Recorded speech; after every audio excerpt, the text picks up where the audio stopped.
Self-doubt will kill your dreams if you let it. I've suffered from self-doubt my entire life. I got good grades at school, but it wasn't enough. I wanted better grades. I didn't think I was worthy of love for a long time, so when I found it, I held on to it for dear life, even when it was bad for me. I didn't apply for jobs I was qualified for because I was convinced every single person who applied would be way better than me. I punished myself at the gym to try and achieve physical perfection, and then went and undid all my hard work with alcohol to numb the incessant pain of never feeling good enough.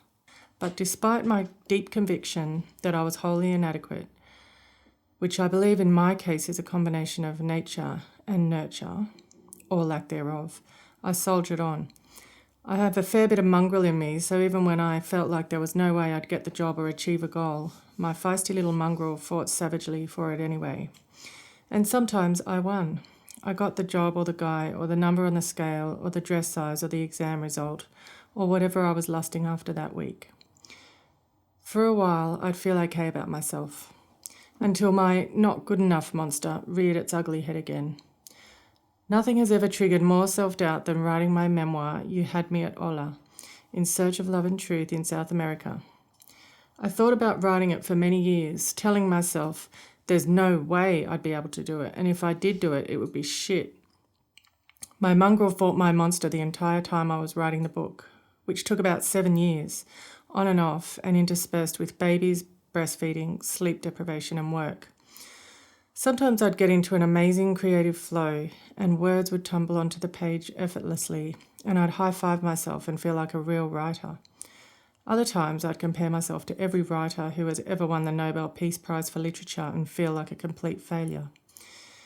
It is those times when I'd compare myself with others, not just other writers, but other people my age who were seemingly happier and more successful than me, or people younger than me who were seemingly happier and more successful than me, that self-doubt would creep in.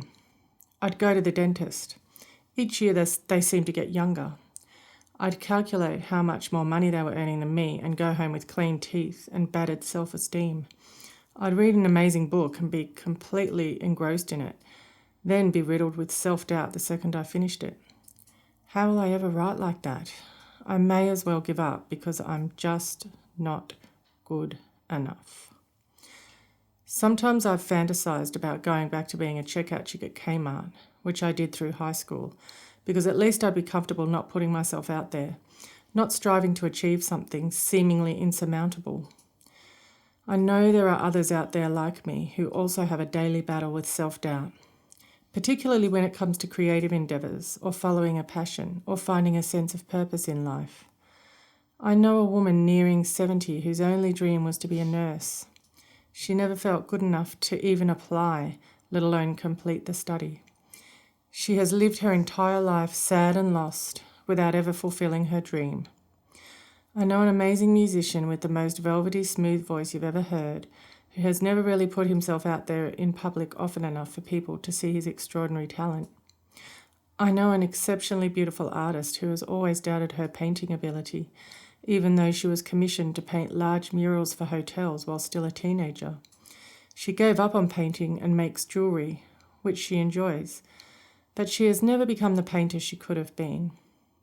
I know people who dream of travelling to South America or other edgy places, but are afraid it's too dangerous, so they don't go. I know people with natural comedic talent who would kill it at stand-up comedy, but are too afraid to give it a go in case they fail and get laughed off the stage. The world is full of people who never tried. The world is also full of people who tried and became superstars and still didn't feel good enough. Michael Hutchence suffered from deep feelings of inadequacy, comparing his voice to Bono's. David Bowie, Serena Williams, Maya Angelou, Ariana Huffington, Lady Gaga, Natalie Portman, Tom Hanks, Emma Watson, Marilyn Monroe, they all suffered or still suffer from crippling self-doubt and feelings of inadequacy. I'm beginning to realise it's not just me. It's part of the human condition. The only thing left to do is to forge ahead and keep believing in ourselves, keep doing the thing we feel driven to do, Keep reaching for our dreams and goals, even when we feel like there's no way we could ever possibly be a fraction good enough to achieve them. I wrote a book. It was a lifelong dream. I'm pretty happy with it, if I don't say so myself.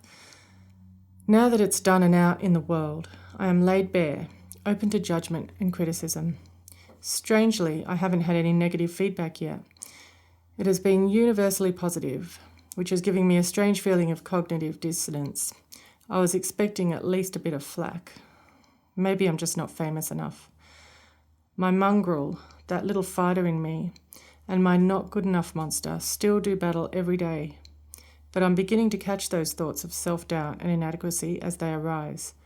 I try to observe them as an old pattern that does not serve me anymore, and as I do, that not good enough monster shrinks. I want to be happy, and I want to model to my children what a happy, content person who is okay with themselves looks like. I want them to know they are good enough.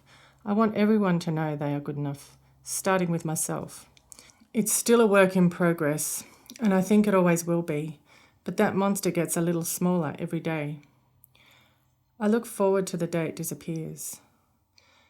If I died tomorrow, the only thing I would regret on my deathbed would have been not writing that book. Now I've done it, I can die in peace. Hopefully not tomorrow. Fast forward to your deathbed.